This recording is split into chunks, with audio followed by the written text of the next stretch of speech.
Hello everybody, MegaZardX here, back at it again to give you another I normally would say an exciting video though, but this one might be a little bit of a controversial, mixed bag of beans, upsetting, anger-inducing, whatever you want to call it kind of video though, because it's time to address this elephant in the room. And I figured out of everything else I've been talking about on the channel in terms of like my quick Zard thoughts over like each subject over the Nintendo Switch 2 in terms of the games and stuff, or new features, Switch 2 editions, the list goes on and on and on. This topic in particular deserves a full-blown, just a weekly discussion production up in there. You see my face, see my reactions, you're gonna see everything though, because, oh man, when they announced those Switch 2 prices, along with the games themselves, with them going up to a standard base of $70, and for some games with an exception, like Mario Kart World being $80, man, I can only imagine what some of y'all might have been thinking, or some of y'all, you might have been coming out of the side of y'all's ears though. So in today's video, I just want to go through and just talk about my own opinions about pricing, just talk about how the other people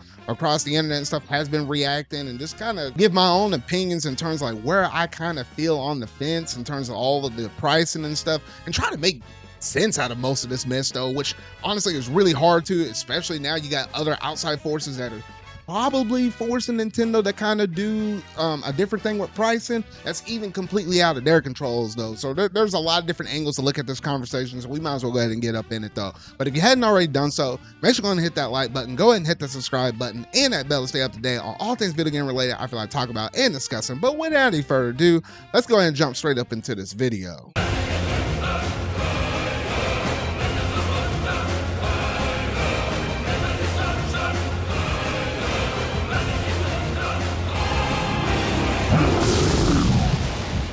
The Nintendo Switch 2. Man, I will still stand and down that hill. That Nintendo Switch 2 Direct that we managed to get last week was still literally one of the best Nintendo Directs we might have ever had, or at least it goes up there in the list of just overall favorites out there. Let's just go ahead and address that. Now, despite how good that Nintendo Direct might have been for a lot of y'all out there though, ever since they managed to give us all that extra bit of news and information and info drops, whether it be on the website, people, talking about stuff in their like impressions and stuff, or just the stuff we saw in Treehouse and stuff, a lot of good stuff came out of it. But obviously some shaky stuff and a lot of confusing stuff has managed to arise out of that though. And obviously the biggest thing was the pricing, because we didn't see any pricing for whether it be the console themselves or the games at all in that Nintendo Switch 2 presentation. Rightfully so, for the sake of sticker shock, as well as something else that I'll talk about later on in the video though. But as you were scrolling through that Nintendo website, you were just kind of gleaming, trying to get a little bit more information from like Donkey Kong Bonanza and Mario Kart World, as I was just scrolling through it with my buddies and stuff. We were just coming right off the heels of that Nintendo Direct, just overall super excited, and then we saw that $80, and I was like, wait, what? Like in my heart, I was fully expecting $70 games. Now look, if you go back and look at games such as like Tears of the Kingdom, they already tried to test the waters with it just a little bit with that one title, considering that was probably like one of the bigger Nintendo Switch games that had a budget behind it in comparison to like anything else that we had on that Switch generation though. Because if you look at the marketplace right now with PlayStation and Xbox, the standard for a lot of their first party games, and then obviously with other third party companies, whether it be Capcom or Square Enix and stuff, like look at Final Fantasy VII Rebirth, those games sell at the MSRP of $70. That's just the new industry standard ever since 2020, when the PS5 and Xbox Series X and S consoles that came out on the market. So me, in my own heart, I was ready to pay that $70 for each Nintendo game, roughly. Granted, there's going to be some exceptions to the rules like that. Like if the game is only a Switch 1 version of the game, then that's going to be $60. Every now and then you might get a AA project. Like think back to like Mario vs. Donkey Kong, that GBA remake we had on the Switch, that didn't sell for $60, that's over $50. And then every now and then you'll get like an eShop game or something like that, like Metroid Prime Remaster was $40, and then you'll get other games that might sell for like a $30 game that might be like an eShop exclusive, like a Kirby game or something like that. Nintendo has a lot of different price points that they can kind of price their stuff at. So I was expecting up to $70 and as low as possibly like 30-ish or 20 to be like the whole entire range of what we'll expect for Nintendo Switch 2 games to be priced at. Now granted, that is not the case because obviously, as we saw, Mario Kart World is going to be selling for $80. This has not set well for a lot of people, because I think a lot of people could have stomached the 70. Like, for example, Donkey Kong Bonanza, that's selling for $70. I think people are fine. You don't see people raving about the Donkey Kong game being too expensive. People expected that. But with Mario Kart World, and you saw that attach rate that was attached with the Nintendo Switch, like literally almost, it's somewhere in the range of 45 to 50% of all Switch users have Mario Kart 8 Deluxe. So that's going to be a really hot, high selling item that we all know that a lot of people are going to get, they're going to be really excited about. And then on top of it, it's a launch day game. So they're trying to set up a lot of success for this game. Granted, with that price, it does make it seem like it's Nintendo being a little bit greedy over here though, because let's face it, Nintendo's like one of the most richest companies over there in Japan. They could fight the dust a little bit with some of the games that they might be able to put out though. Granted, yes, I know the gaming industry budgets have been a little bit out of control, especially when you look at Sony and Xbox with some of the stuff that they've been releasing though. However, on the flip side of the coin, in terms of Nintendo and stuff, like they're not making these big old super expensive games. So you would think a game like Mario Kart World at most would be $70 and not $80. Where does that extra bit of $10 come into justification? Because literally, if you look at any kind of PR statement that Nintendo puts out, similar to how they did with Tears of the Kingdom, they just say, hey, we just price stuff at the value of what we expect it to be. It's kind of a non-answer. It's nothing like really much more beyond that though. But they just give you just enough to kind of fill up something, fill up a void, whatever you want to call it. Just kind of leave it at a non-answer though. Because I just know, knowing Nintendo, as well as 8 Deluxe has sold, they feel like they could probably get away with selling Mario Kart World for $80 and make even a greater profit off of this thing than what they were even able to do with 8 Deluxe though. And then on top of that, who knows if we're going to get DLC or something like that further down the road though. So that has not been sent well with most people, even so much so that even during the Treehouse presentations that they managed to go off and showcase off for a lot of different games, such as like Metroid Prime 4, the Donkey Kong Bonanza game, the GameCube classics, the list goes on and on and on. When they first started it off with that Treehouse presentation with Mario Kart World, there was people spamming the mess out of that mess in that comment section, and you can only guess what they were saying. Drop the price, drop the price, drop the price. Because when you're looking at the console itself, in terms of how much it's selling for, we were kind of expecting maybe $400, maybe $450 at worst, but it turns out to be $450. I don't think anybody's really upset over the cost of that console. It's $50 cheaper than the competition with the Xbox Series X and the PS5. I don't think people were too worried about that. They could kind of stomach that, considering if the games themselves, the stuff you're going to consistently keep buying and stuff that will add up really quick, it's all sold for a reasonable price. I think people are not really upset about the console itself. But when you saw that $80 Mario Kart World title pop up there, people were like, hey, we got to voice our opinion some way. We got to make sure the message is sent over to Nintendo so that they can hear us and maybe they can change some kind of their plans or something like that, though. And that whole entire conversation, even when it rolled over to other games outside of Mario Kart World, it was just filled with nothing of drop the price, drop the price, drop the price. So much so that I was like, okay, it's getting a little bit annoying, but I see everybody's frustration with it. And I was like, dang. And I was like, of course, none of the people at the Treehouse presentation that was showing off those games deserves any of that kind of mess. The message isn't necessarily pointed to them, the production team that were actually behind it though. They were just doing their job showing off the games. Obviously, the only people, not even the game developers, deserve any kind of stuff that you're going to possibly throw out there and saying, hey, your games are too expensive. Don't jump on the wrong people. Obviously, the people you got to jump on is those people at the higher up spots and stuff like that. Your people that are in those high development cost stuff, the people with the business suits, like those are the ones you got to go after, which all stem back to my old boy Furukawa. Look, I always kept saying on this channel, that man's a businessman. He did a lot of great things in that presentation. I really loved and respect. But the $80 though, is that solely his idea? Was it somebody else whispering up in his ear though? I don't know. But I don't like it though. It seems a little bit greedy or whatever though. So obviously that has not set well for a lot of people though. So much so that even after that they said, hey, the pre-order is going to go up on April 9th for all of this stuff. So a whole week after the Nintendo Switch 2 presentation direct has aired, normally that would be the day that, the pre-order should be going live. Like as of this point that you're watching this video, pre-order should be live, at least here in the United States.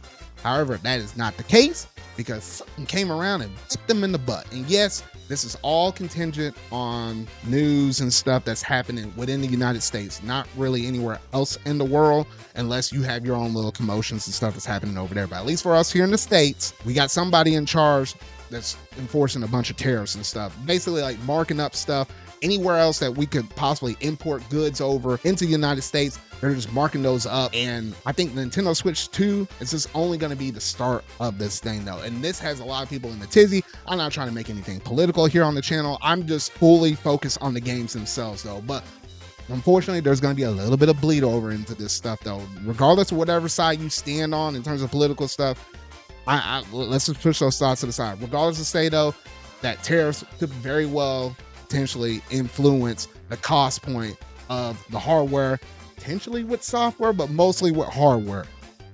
So now, even the Nintendo Switch 2, a lot of people were like, hey, drop the price on that. Maybe not so much the console, but the games themselves. Everything could be going up. Like, so much so, like 40-something%. Like, could you imagine, instead of having the Switch 2 launch at $450, the system could easily sell for like $650, almost $700. We're getting in the range of a PS5 Pro that normally sells at $700 MSRP. That right there is wild. Like, who would have thought that the monkey paw could have literally been curling up on that mess and say, look here, y'all wanting the price to get dropped? Oh, hold your beer, because I got you all up on this one though.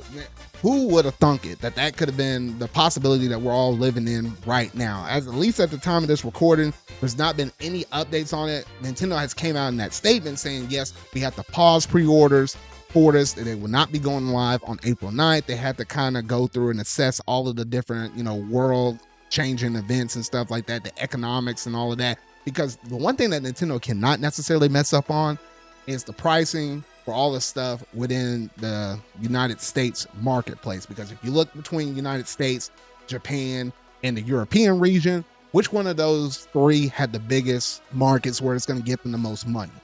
That's going to be the United States. Look, that's where they make most of the revenue because of just the sheer audience of us gamers here in the States in comparison to any one of those other two regions. Don't get me wrong, they still make up a good chunk of change over there. But in terms of the big number one, it's always been the United States though. And that has me going back and thinking, well, some people were saying, why did they not even include the pricing within the actual direct themselves? Are they being a little bit shady on the side saying, hey, you know what, we're not even going to show the pricing up on here. You got to do your little dirt digging and stuff like that. That got me to kind of think and reflect back on some of the conversations that Reggie had at the time when he was the president at Nintendo of America during the GameCube, Wii U, and the 3DS, and early on into the Switch's life cycle. And I was just thinking back to some of the stuff that I read in that book that I bought that he managed to sell, where he literally said those conversations in terms of price point, whether it be the console, the games and stuff like that, they go back and forth on that mess almost up into the very last moment. Could you imagine them putting out the whole entire Nintendo Switch 2 Direct stuff and saying the console is going to cost $450, and then 3 days later get hit with tariffs and stuff to where they had to take down that Direct, edit that one slide, take it out, pull it out completely, and then re-upload the video. I mean, you would have had miscommunication all over across the board. At least the way how they set it up now, the website and stuff was the main way, or the retailers like Best Buy, Target, Walmart, GameStop, that was the way how you were going to get updated in terms of all the price points and stuff. So that makes logical sense. So just kind of keep that stuff running on in the back of your mind, because there's reasons why in terms of the business world, how things are handled the way they are. It's not necessarily them trying to be shady or anything like that. It's just kind of the way how things are. Because I imagine those people in the higher up positions up there in Japan, they were probably assessing this stuff with potential tariffs and everything like that. And that probably had them kind of going back and forth in terms of, the price and in terms of just the console itself. Because we all know Nintendo likes to sell their console for a profit, not necessarily for a loss like Xbox and PlayStation like they normally do though, even though you still make most of your money and your revenue and stuff on the games themselves though. So that's some overall things to kind of keep in mind though. So yes, does it seem like Nintendo might be a little bit greedy for pricing their Mario Kart World for $80? Possibly so. We still have another Nintendo Direct that's going to be happening to air literally next week. In terms of like potential other stuff that they hadn't shown, whether it had been in the original trailer for Mario Kart World or in the Treehouse presentation. Probably something similar or on the lines of like a single player campaign, because it looks like there might be some mission modes or something like that. So we still don't know the whole entire value of what Mario Kart World could bring to the table though. We just know a good chunk of it though. But man, oh man, the prices on everything, the fact that we have $80 games, which has not been seen in the industry right now, which honestly, that doesn't surprise me now, because now it seems like maybe Rockstar Games is going to have a good excuse to be like, we could probably get away with selling GTA 6 for $100. Like, I know they're probably eyeing that mess up in there, whether they do DLC or whatever though. But regardless of say, an $80 game with no extra DLC attached to it whatsoever, this 80 straight out the gate, is nothing that we have seen quite yet in the industry right now. And it is a little bit unfortunate that it seems like Nintendo is going to be the first one out the gate to kind of test this out. I don't expect that $80 price tag to be with every single game, since we saw it happen with Donkey Kong Bonanza, where that's only going to get cost 70. I think the only ones that might cost 80 will be obviously your Mario Kart Worlds, your new 3D Zelda when that comes out, your new 3D Mario when that game comes out, and then probably your Smash Brothers, dare I say, Animal Crossing. I think outside of those games, everything else should be a standard 70. This is probably those super big major marquee ones. We're talking about the titles that probably sold 20 million more for their series respectively, as like the highest sellers on the Nintendo Switch will probably get that $80 price tag, while ones like Donkey Kong Bonanza probably will still stick around at that $70 price point. But you know, everything I set up in this video is reflective on prices here in the North America region here in the United States though. I know things is a little bit different in terms of like other regions, stuff like that. People were kind of confused on whether or not, you know, a game might cost potentially 80 for Mario Kart World digitally and 90 for it being physical. That is not the case, at least here in America, but it might be the case in other European regions. So that kind of puts a little bit more salt in the wounds right there. But then maybe some retailers over there might be selling stuff a little bit cheaper, because they did say that that was a suggested retail price though. I know I went over a lot of information in terms of price points and stuff like that though, and then hopefully none of this stuff gets hugely outdated by the time that this actually releases on my channel and y'all are able to watch this though. But at least at the time of me recording this, prior to the events of what would have been the pre-orders for April 9th, the original ones before they got canceled, that's just how the price of everything was broken down though. But y'all gotta let me know down in the comment section down below what all that you think about the whole entire pricing for everything, whether it been the games, the console themselves. Luckily we hadn't seen too much negative feedback on the accessories, but I think more people are just fired up on that $80 Mario Kart World game. Even more so, I hadn't really heard too many people complain about the price of the console before pre-tariffs were to be a thing though. But yeah, just let me know down in the comment section down below. Keep it respectful. I know it might be a little bit heated, but we'll see how this mess goes though. But that's going to basically do it in terms of today's video though. But if you really like this, make sure you're going to hit that like button, go ahead and hit that subscribe button and that bell to stay up to date on all things video game related I feel like talking about and discussing though. So remember y'all, until our video I make next, see y'all.